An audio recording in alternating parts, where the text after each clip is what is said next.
마약 관련 범죄가 유명인은 물론 일반 청소년들에게까지 퍼지며 우리 삶 속에 깊숙이 침투하고 있습니다. 익명 비대면 마약 거래로 갈수록 쉬워지는 마약 유통. 어떤 사례들이 있고 폭증 원인은 뭔지 대책은 어떤 게 있을지 알아봤습니다.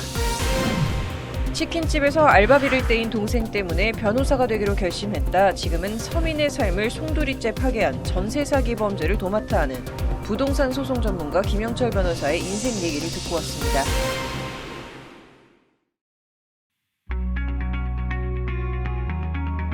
시청자 여러분 안녕하십니까? 로포커스 시작하겠습니다.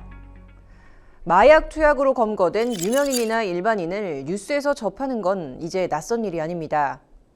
법조계에서는 젊은 층을 중심으로 익명 그리고 비대면 마약 거래가 이루어지는 추세라고 설명했는데요. 주요 마약 투약 사례와 유통 경로, 수법을 김태용 기자가 알아봤습니다.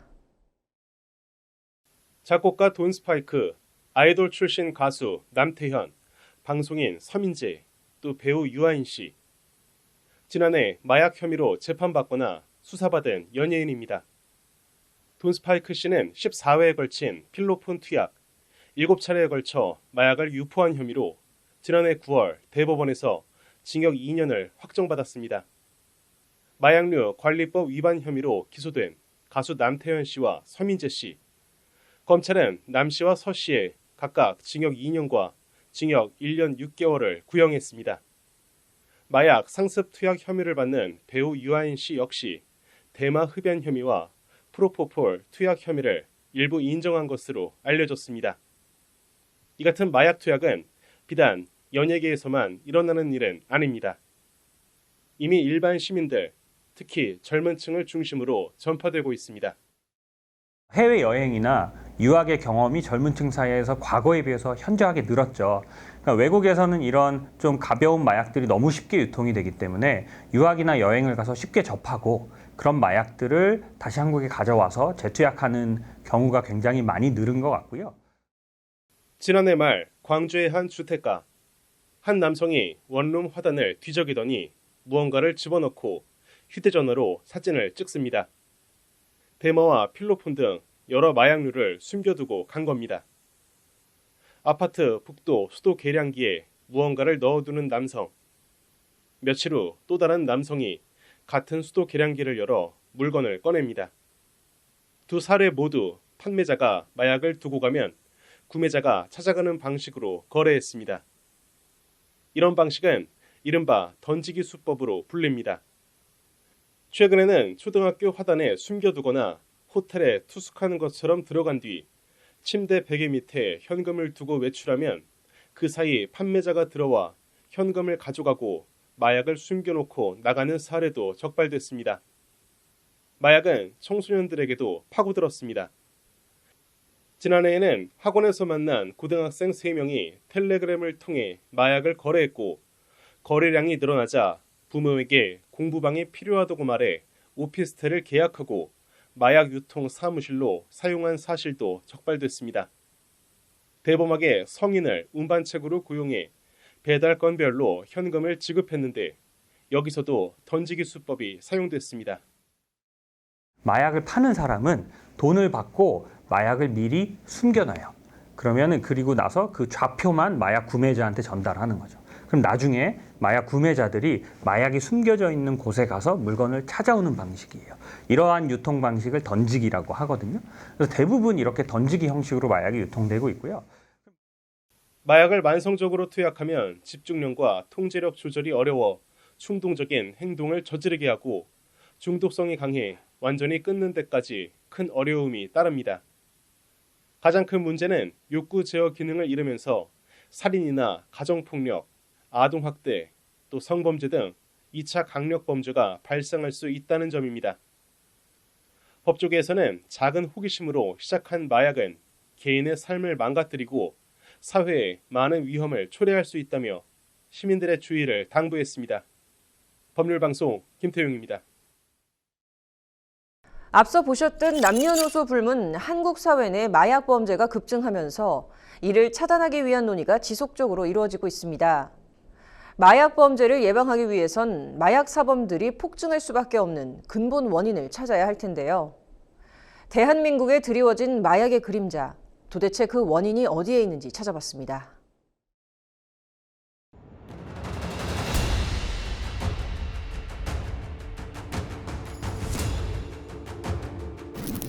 우리에게 익히 널리 알려진 이 같은 약물 외에도 이른바 물뽕이라 불리는 GHB, 메스칼린 등 이름조차 낯선 약물까지 대한민국 사회를 위협하고 있습니다.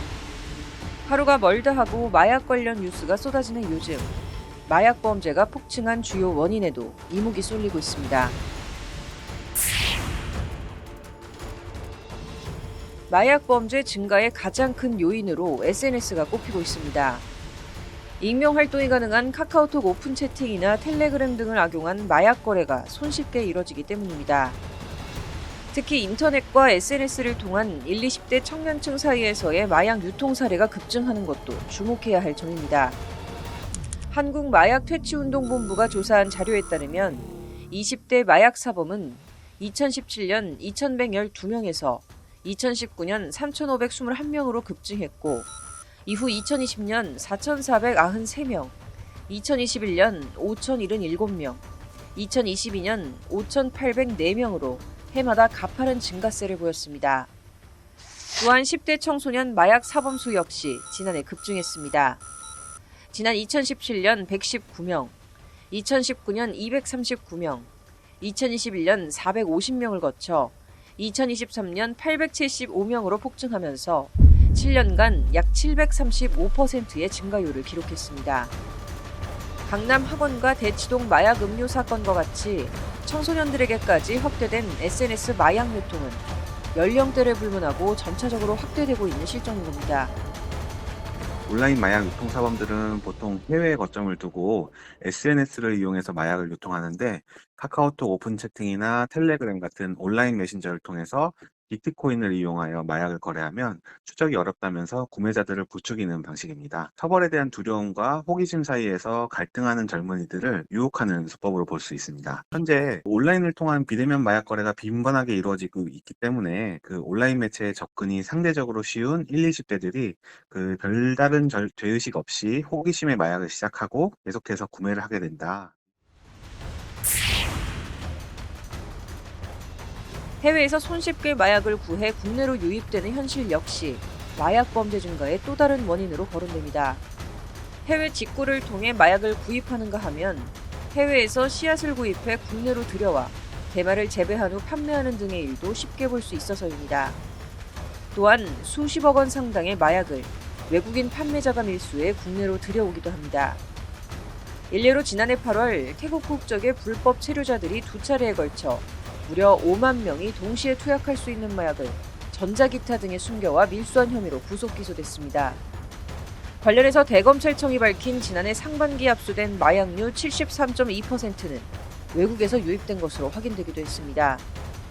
또한 지난해 상반기 마약 밀수 적발량은 역대 최고로 지난해 같은 기간 대비 40% 가까이 폭증했습니다. 마약류 관리를 위해서 공급을 차단하는 것뿐만이 아니라 수요도 억제할 수 있는 방식으로 종합적이고 포괄적인 접근이 이루어져야 할 것이고요. 해외 마약 밀반입을 막기 위해 국제우편 마약 단속 TF를 운영하고 있는 등 감시망이 강화되었기 때문에 처벌 사례가 늘고 처벌 수위도 예전보다 한층 세질 것이다. 결국 마약 유통망이 커진 결정적 계기는 공급과 수요가 함께 증가한 데 그 이유가 있습니다. 시장이 커지며 소위 규모의 경제가 생겨났고 가상자산의 등장으로 결제 방식이 편해진 것도 마약 범죄 폭증에 한몫했습니다. 이에 정부는 마약과의 전쟁을 선포하고 나섰습니다. 향후 정부 차원의 처벌도 처벌이지만 범죄와 질병 사이 그 경계에 놓인 마약 사범들의 치료를 위한 사후관리 체계 마련도 시급한 과제로 보입니다. 법률방송 신세아입니다. 이제 마약 청정국이라는 말은 옛말이 된 지 오래입니다. 국민의 생활과 안전을 위협하는 마약 범죄, 근절 방안은 없을까요? 신예림 기자가 마약 전문 변호사를 만나 이야기를 들어봤습니다. 어느 순간 우리 일상 가까운 곳까지 침투한 마약. 쉽게 발각하기도 어렵고 신고율도 낮아 이른바 암수범죄라고 불립니다. 마약 범죄를 뿌리 뽑을 방안은 없을까? 20년 동안 마약 사건을 다뤄온 박진실 마약 전문 변호사는 마약 사범을 공급자와 투약자로 분리해봐야 한다고 말했습니다. 먼저 경제적 이득을 목적으로 범죄를 저지르는 공급 사범에 대해서는 처벌 강화를 통해 강력한 경고의 메시지를 전해야 한다고 강조했습니다. 공급사범은 자신들의 경제적인 이득을 위해서 사회에 유통하는 것이거든요. 이런 사람들에 대해서는 형량을 좀 엄하게 줘서 두 번 다시는 사회에 그런 피해를 끼치지 않도록 철저하게 해외에서 들어오는 것도 차단하고, 반면 투약사범은 중독으로 인한 재범률이 높다는 사실을 짚었습니다. 스스로의 의지만으로는 쉽게 마약을 끊기 어려운 만큼 단순히 처벌을 강화하는 대신 마약 중독 치료에 초점을 둬야 한다는 겁니다. 박 변호사는 그러면서 아직 사회에 만연한 낙인 효과가 투약사범들을 점점 더 음지로 몰아넣고 있다고 꼬집었습니다. 중독은 치유되지 않으면 재발하는 게 너무 당연하고 그래서 재범이 되는 건데, 사회에서 이게 낙인 효과도 크고 이러다 보니까 중독자들이 더 사회에 나와서 이렇게 그 치료를 받으려는 노력보다는 그들 사이에서만 계속 어울리게 되고 사회적으로 적응을 못하다 보면 마약 공급 사범으로까지 또 넘어가는 이런 또 문제가 생겨요. 근원적으로 치료가 돼서 해결되지 않으면 계속 발생할 수밖에 없고, 특히 미디어 노출과 또래 문화에 영향을 받는 청소년들에 대해서는 철저한 예방 교육이 필요하다고 조언했습니다. 마약 사범의 연령층이 점점 낮아지는 만큼 청소년을 대상으로 일찍부터 마약의 위험성을 알리는 교육이나 마약 치료 지원에 힘써야 한다는 것입니다. 촉법소년들, 범죄에서 조금 더 처벌이 완화되는 이 친구들을 많이 이용해서 범죄가 더 많이 앞으로는 이루어질 거예요. 예방교육이 더 철저히 돼야 되는 거죠. 우리 사회뿐만 아니라 연령층이 낮아지고 있거든요. 마약사범들이 그 오랜 기간 동안 중독에서 벗어나지 못한다면 그 모든 기간들은 우리 사회적인 부담이에요. 가족들이 책임져야 되고 사회적으로 비용 부담을 해야 되죠. 치료 재활을 도와야 된다라고 우리가 얘기를 하는 게, 아니 지가 좋아서 하는 걸 우리 세금으로 왜 해? 라고 하지만 그게 제대로 회복되지 않으면 오히려 더 큰 사회적 부담이 될 수밖에 없어요. 마지막으로 박 변호사는 마약 범죄에 대한 국민들의 인식 변화 필요성을 주장했습니다.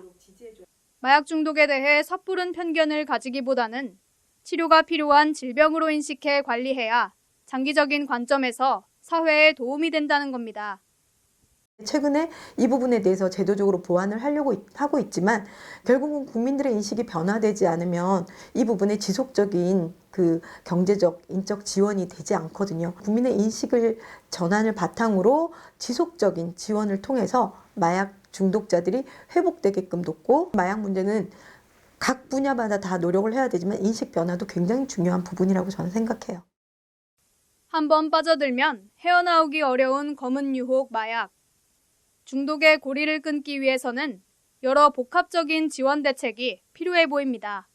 법률방송 신예림입니다.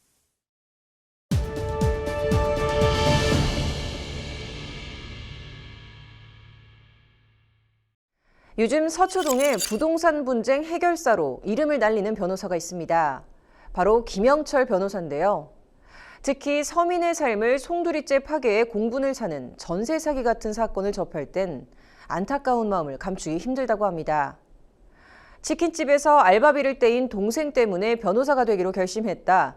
지금은 부동산 소송 전문가까지 된 사연을 석대성 기자가 듣고 왔습니다. 지난해 전세보증금 반환 보증보험 사고는 19,350건. 주택도시보증공사가 피해 세입자에게 내어준 돈은 3조 5천억 원이 넘습니다. 전세금을 돌려주지 못한 집주인 대신 갚아줘야 할 전세보증사고액은 4조 3천억 원, 내년엔 10조 원에 이를 것으로 추정됩니다. 부동산 시장 질서의 중대 혼란을 야기하는 건 물론 조 단위의 국가 손실까지 일으키는 전세 사기. 인천, 부산, 순천 등 곳곳에서 일어나고 있는데 부동산 타짜들의 대범한 장난질은 기본 수십억 원부터 시작합니다. 대한변협에서 대변인이자 전세 사기 피해자 지원 TF에서도 활동하고 있는 김영철 변호사. 요즘은 사무실에 있는 시간보다 법원에 있는 시간이 많습니다. 많은 이제 분쟁을 해결해 드렸는데 그때 분쟁 해결을 받으셨던 분들이 김영철 변호사를 만나면 속이 시원하다, 해결사 같다라고 이렇게 말씀해 주시면서, 김 변호사는 먼저 피해자는 물론 임대인의 상황도 잘 살펴봐야 한다고 조언했습니다. 보증금을 받아가지고 돌려줘야 되는데 낮아져 버리니까 새 임차인을 구해도 전 보증금만큼 받지 못해서 돌려주지 못하게 되는 그런 이제 케이스가 존재하고, 혹은 신탁을 해서 청구할 수 없도록 하는 뭐 그런 식으로 하는 부분이 좀 구분이 돼야 될 것 같아요. 사기는 의도가 있어야 성립하는 법. 부동산 한파 등으로 집주인 여건이 안 좋아 전세금을 못 돌려받은 경우면 전세 사기 피해자로 분류되지도 않습니다. 부동산 경기에 따라서 의도치 않게 줄 수 없는 사정이 있는 거거든요. 임대인이 의도적이지 않게 줄 수 없는 사정이 있는데, 이런 부분도 꽤나 많았던 것 같다라는 생각이 들어요. 의도치 않게 전세금을 돌려받지 못하게 되는 세입자, 임차인들에 대해서도 보호받을 수 있는 그런 적극적인.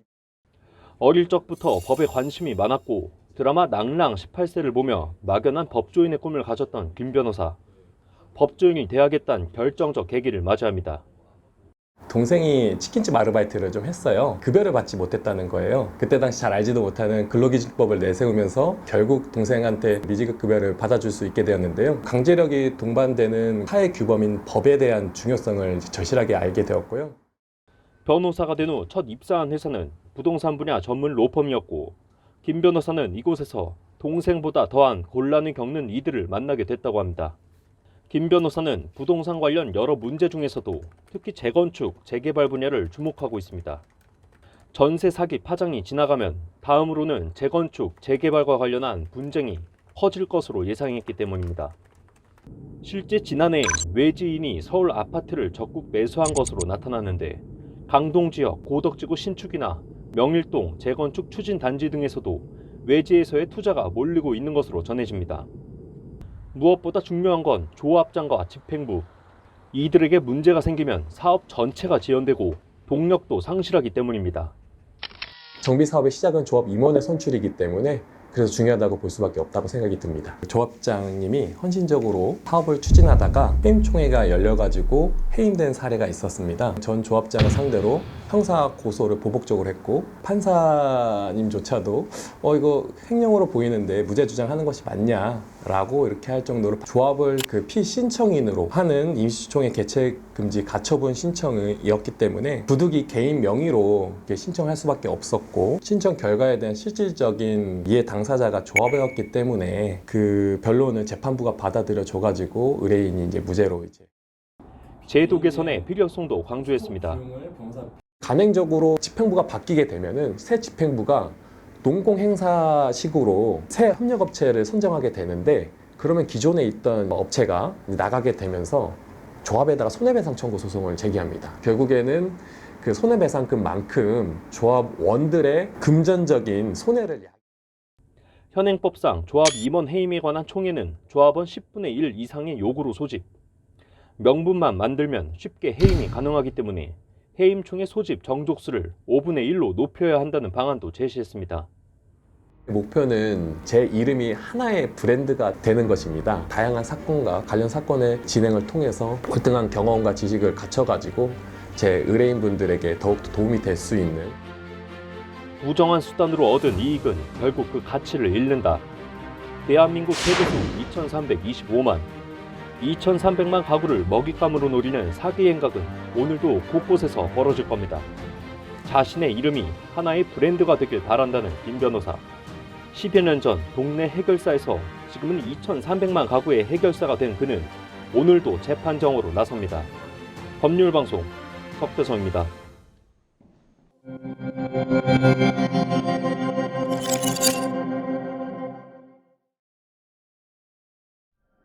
부모님이 돌아가시기 전 이미 많은 재산을 증여받았거나 유언을 통해 유산 상당 부분을 받은 형제가 있어서 내목 상속분은 누류분 정도밖에 남지 않았다면 어떡하시겠습니까? 완벽한 상속, 오늘은 구체적 상속분은 어떤 방식으로 계산하는지 알아보겠습니다. 신년을 맞아서 상속 전문가 한 분을 더 모셨습니다. 법률사무소 류쌤 허용석 변호사님과 함께하겠습니다. 변호사님 안녕하십니까? 예, 안녕하십니까? 네, 앞으로 잘 부탁드리겠습니다. 감사합니다. 네.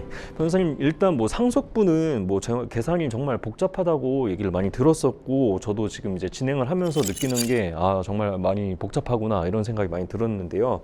그 전에 내가 받을 상속분은 얼마가 알맞은 건지 고민하는 분들도 많을 것 같아요. 예, 맞습니다. 네. 부모님들의 경우 일반적으로 장남에게 더 많은 재산을 이제 상속시켜주고 싶어 하시는 마음이 있는 것 같습니다. 예.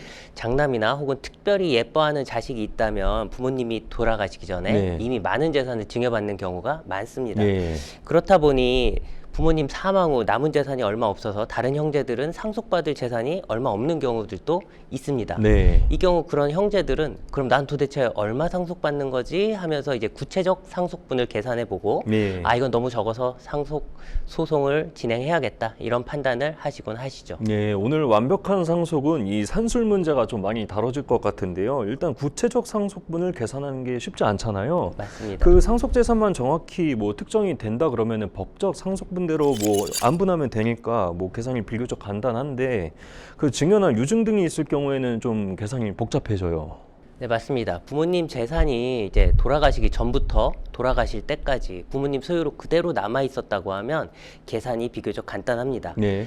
그런데 지금도 뭐 자주 있는 일이지만 자식들이 혼이 날 때 집도 사줘야 되고 차도 사줘야 되고 또 혼수도 해가야 되고 하는 것 때문에 미리 부모님 재산이 자식들에게 증여되는 경우가 굉장히 많습니다. 예. 그렇다 보니 이제 부모님 살아 생전에 뭐 제대로 받은 것 없는 형제들이 있을 수 있거든요. 네. 그렇다면 이런 그 재산을 못 받은 형제들은 우리 장남, 형은 얼마나 재산을 받아갔지? 그리고 내가 부모님한테 기여한 부분이 이렇게 많은데 내 기여분은 어디까지 주장할 수 있을지 등을 고려해서 구체적 상속분을 계산해 볼 수 있겠습니다. 예, 그 단순 계산만 해봤을 때 뭐 다른 형제가 뭐 많이 받았다면 내가 받을 몫은 당연히 뭐 줄어든다 이렇게 생각을 하실 수도 있는데, 뭐 내 형제니까 뭐 그냥 더 가져가라 이렇게 양보할 수도 있겠지만은 뭐 우애보다 이 돈 한 푼이 더 중요한 사람한테는 이 내목 유산이 형제보다 더 우선일 수도 있잖아요. 맞습니다. 그럴 땐 이제 내가 받을 수 있는 상속 재산이 얼마나 줄었는지 계산부터 할 것 같은데요. 예, 그렇죠. 오늘은 기여분이 없고 미리 증여받은 상속인만 있는 경우를 전제로 네. 말씀드리겠습니다. 네.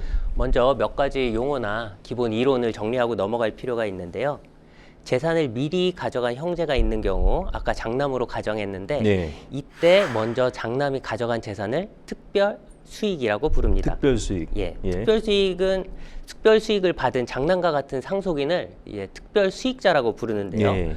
먼저 받아간 재산, 즉 특별 수익은 상속 재산 그 계산에 있어서 상속 재산으로 포함시켜야 합니다. 예. 그래서 이 특별 수익을 피상속인 사망 시 잔존 상속 재산에 더하면은 그것이 상속분 계산에 있어 기초가 되는 상속 재산이 되는데요. 네. 이 상속 재산을 법정 상속 비율대로 나누게 되면 이것이 원래 상속인들이 받아가야 할 법정 상속분이 됩니다. 예, 그 말씀하신 것처럼 이 특별 수익도 상속분 계산에 있어서 이 상속 재산에 포함이 되니까 장남이 이미 뭐 미리 받아간 재산이 많더라도 다른 형제들이 뭐 손해 볼 염려는 없어요? 맞습니다. 예. 이 특별 수익이 법정 상속분 이하인 경우에는 특별히 손해 보는 것이 없습니다. 네. 예를 들어 어머님과 형제 3명이 있는 가정에서 장남이 어머님 생전에 2억 원을 이미 받았고 어머니가 돌아가셨을 때 남은 재산이 7억 원이라고 한번 가정을 해보겠습니다. 네. 상속 재산은 잔존 상속 재산인 7억 원과 장남이 이미 가져간 특별수익 2억 원을 합해 9억 원이 됩니다. 그리고 원래 각 상속인 3명은 각 3억 원씩 상속을 받을 수 있는데요. 네. 이 3억 원이 법정 상속분이 되는 네. 겁니다. 이때 상속분을 계산해 보면 첫째는 이미 2억 원을 받아갔기 때문에 법정 상속분에 미달하는 1억 원만 잔존 상속 재산인 7억 원에서 받아갈 수가 있고요. 예. 둘째와 셋째는 잔존 유산 7억 원에서 이미 첫째가 가져간 1억 원을 빼고 남은 6억 원을 3억 원씩 가져가게 돼서 각 상속인들이 3억 원씩 그 상속을 받기 때문에 특별한 손해가 발생하지 않습니다. 예, 이렇게 단순하게 계산이 되면 좋겠지만은 이미 첫째가 더 많이 가져갔다 그러면은 계산이 이렇게 될 수가 또 없잖아요. 다른 상속인이 뭐 법정 상속분대로 가져가기 또 어려운 경우도 있을 텐데요. 네, 맞습니다. 예. 장남이 자신의 원래 상속분, 즉 법정 상속분 이상을 특별수익해 갔다고 한다면 네. 남은 상속인들은 자신의 법정 상속분대로 받아가기에 잔존 상속재산이 부족하게 됩니다. 예. 이처럼 자신의 법정 상속분보다 더 많이 이미 특별수익을 한 그 상속인을 초과특별 수익자라고 부릅니다. 초과특별 수익자요. 네. 예. 그리고 이 자신의 법정 상속분을 초과해서 받아간 특별 수익을 이 부분을 초과특별 수익이라고 부릅니다. 네. 초과특별 수익자가 존재하는 경우 나머지 상속인의 잔존 상속 재산의 분배는 어떻게 해야 하는지에 대해서 대법원이 판시한 바가 있어서 좀 읽어드리도록 하겠습니다. 네. 초과특별 수익자는 특별 수익을 제외하고는 더 이상 상속받지 못하는 것으로 처리하되 초과특별 수익은 다른 공동 상속인들이 그 법정 상속분율에 따라 안분하여 자신들의 구체적 상속분 가액에서 공제하는 방법으로 구체적 상속분 가액을 조정하여야 한다. 네. 즉 간단하게 말씀드리면 네. 장남이 자신의 상속분인 3억 원보다 많은 4억 원을 가져갔으면 장남의 초과 특별 수익은 1억 원이 됩니다. 네. 첫째가 이미 자신의 상속분인 3억 원을 초과해서 받아갔기 때문에 더 이상 잔존 상속분에 대해서는 상속을 받을 수가 없고요. 네. 나머지 둘째와 셋째는 장남의 초과 특별 수익인 1억 원을 둘 사이의 상속분에 따라 안분하여 부담하게 됩니다. 예. 둘째와 셋째의 상속 비율은 1대1로 동일하기 때문에 초과 특별 수익 1억 원을 0.5억 원씩 자신의 상속분에서 공제하게 되고 따라서 둘째와 셋째는 2.5억 원씩 각 상속받게 되는 것입니다. 네. 근데 여기서 더 나아가서 이 큰형이 2억 원 증여받은 것에 더해서 잔존유산 7억 원까지 싹 쓸어갔다면은 이제 유류분 소송으로 가야 될 것 같은데 이때는 또 어떻게 되는지 네. 궁금한데요. 이 잔존 유산 7억 원을 싹 쓸어가는 방법은 결국에는 이제 어머니가 돌아가실 때 유언으로 이제 장남에게 남은 재산을 모두 상속하게 해라 해서 유증을 통해서 7억 원까지 다 장남에게 줘버린다면 9억 원이 다 장남에게 상속되게 예. 됩니다. 네. 그래서 더 이상 이것을 뭐 상속재산 분할 심판 등으로 다시 찾아올 수는 없고요. 네. 이때는 유류분 반환 청구 소송을 진행해야 합니다. 네. 둘째와 셋째는 자신의 법정 상속분인 3억 원의 절반인 1.5억 원에 대한 유류분을 가지고 있습니다. 네. 따라서 1.5억 원을 장남에 대해서 유류분 반환 청구 소송을 통해 청구할 수 있게 됩니다. 예. 그 얼마 전에 50대 남성이 70대 작은아버지와 재산 다툼을 하다가 이 작은아버지, 아버지의 동생을 흉기로 찔러서 숨지게 했습니다. 그 작은아버지를 상대로 낸 유류분 청구 소송에서 패소하자 이런 범행까지 저질렀는데 이 남성은 법원에서 징역 20년형을 선고를 받았습니다. 작은아버지처럼 이제 70대 노인이 돼서야 다시 사회로 돌아오게 되는데요. 이 돈으로 계산할 수 없는 인생을 돈 때문에 허비하지 않도록 유산도 사전에 공평하고 지혜롭게 정리해둬야 할 것 같습니다. 완벽한 상속, 오늘은 허용석 변호사님과 상속분 계산법에 대해서 알아봤습니다.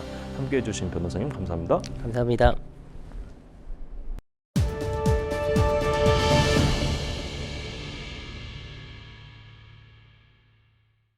민족 대명절 설날, 승천하는 청룡처럼 희망찬 갑진년이 되시길 바라겠습니다.